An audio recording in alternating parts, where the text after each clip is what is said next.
सातानकरांमधूनच बजेटमधून कोल्हापूरकरांच्या नेमक्या काय अपेक्षा आहेत तेही पाहूयात। आता जे बजेट आपलं मंजूर होतंय त्यामध्ये प्रामुख्याने हीच मागणी असेल की आपलं आता जे रेल्वे स्टेशन आहे हे पुरातन म्हणजे शाहू महाराजांच्या काळापासून आहे। त्यामध्ये कोकणला जोडणारा जो रेल्वे मार्ग होता हा बरेच वर्ष आपण ऐकतोय, तर त्याला अजून एकही काय पुढे प्रोसिजर काय झालेली नाही आहे।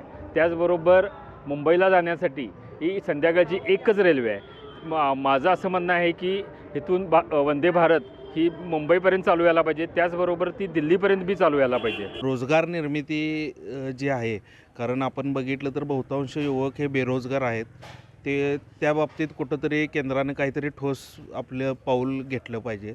त्याच प्रमाणावर जे मूलभूत गोष्टी आहेत, म्हणजे पेट्रोल असेल, डिझेल असेल, आज पेट्रोलचा भाव जर आपण बघितला तर 104 रुपये पर लिटर भाव आहे, जेणेकरून सर्वसामान्य माणसाचं कंबरड या गोष्टींमुळे मोडलेलं आहे। ह्या गोष्टीत कुठंतरी एक प्रकारचं त्या ठिकाणी ह्या गोष्टींची किंमत कुठंतरी कमी करून सहाय्य केलं पाहिजे। तर जो GSTचा जो स्लॅब आहे तो कमी व्हावा। मागच्या वेळेला थोडा कमी झाला, पण त्याचा जेवढा आम्हाला फायदा व्हायला पाहिजे होता तेवढा काय फायदा झालेला नाही आहे। त्याचप्रमाणे त्याच्यासोबत त्याचा जे परतावा आहे तो पण लवकरात लवकर मिळावा ही आमची माफक आणि रास्त मागणी आहे। आजकालच्या जे प्रायव्हेट अकॅडमीज आहेत त्यांच्या जागेला गव्हर्नमेंटच्या अकॅडमीज व्हायला हव्या, कारण की ज्या लोकांना गरज असते खरंच शिक्षणाची ती लोकं कधी जास्त फी असल्यामुळे त्या बाजूला म्हणजे प्रायव्हेट अकॅडमीज अफोर्ड करू शकत नाहीत।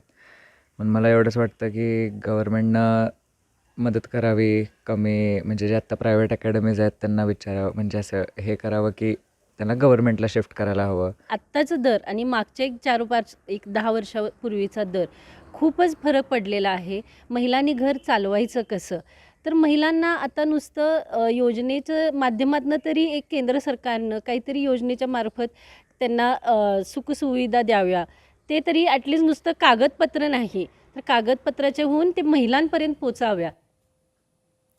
तर या बजेट संदर्भात पुणेकरांच्या देखील खूप अपेक्षा आहेत। येणाऱ्या बजेटमध्ये महागाई कमी करून सर्वसामान्य नागरिकांना, शेतकऱ्यांना आणि व्यापाऱ्यांना दिलासा मिळावा अशी अपेक्षा मांडल्या जाणाऱ्या बजेटमधून व्यक्त केली जाते। पुण्यामधील रहिवाशांनी सुद्धा बजेटमधून दिलासादायक निर्णय व्हावा अशी अपेक्षा व्यक्त केली असून त्यांच्या या प्रतिक्रिया जाणून घेतल्यात आमचे प्रतिनिधी अमोल धर्माधिकारी यांनी। मागच्या वेळी 12.5 लाखापर्यंतचं उत्पन्न त्यांनी इन्कम टॅक्स फ्री केलं होतं। यावेळी थोडंसं अजून वाढवलं तर बरं होईल। आणि दुसरं म्हणजे की डिफेन्सच्या बाबतीत आपलं जे आहे बजेट तर ते अजून वाढवलं पाहिजे, कारण का युद्धजन्य परिस्थिती आहे सगळी जगातच। तर आणि तिसरा एक मुद्दा आहे की युवकांना युवकांमधील जे रोजगार आहेत तर त्यांच्यासाठी काहीतरी भरीव काहीतरी केलं पाहिजे। गॅस सिलेंडर पासून आणखीन काय व्हायला पाहिजे आणि बाकी घराचे टॅक्सेस वगैरे जास्त जातात, ते सोयी सुविधा झाल्या पाहिजे। रोडसाठी ते तरतूद केली पाहिजे संपूर्ण। पुणेकरांसाठी भरभरून या ठिकाणी मुरली अण्णांनी पुणे शहरासाठी बजेट आणलेलं आहे। आता जे होतंय त्याच्यामध्ये सर्वात मेट्रोसाठी मोठं बजेट त्या ठिकाणी मुरली अण्णांच्या नेतृत्वात या पुणे शहरासाठी येईल। मागेच काही बसेससाठी सुद्धा मुरली अण्णांच्या नेतृत्वामध्ये बजेट आलं होतं आणि याच्या पुढे देखील पुणेकरांसाठी सर्वच विकासाच्या दृष्टिकोनातनं मुरली अण्णांच्या नेतृत्वामध्ये त्या ठिकाणी बजेट येईल असं मला वाटतं। मला अपेक्षा अशी आहे की आता ज्या कंपन्या आहेत किंवा ज्या साध्या सुद्धा कंपन्या आहेत किंवा आपलं कन्स्ट्रक्शनच्या ह्याच्यामध्ये आहेत लोक, काही त्यांचं इन्कम टॅक्स आणि कामगाराला दिले इन्कम टॅक्स याच्यामध्ये भरपूर तफावत आहे, की त्या तफावतीला अनुसरून असं त्यांनी एक योग्य असा निर्णय घ्यावा असं मला असं वाटतं। लोकशाही मराठी ऐका, पहा, जागरूक रहा।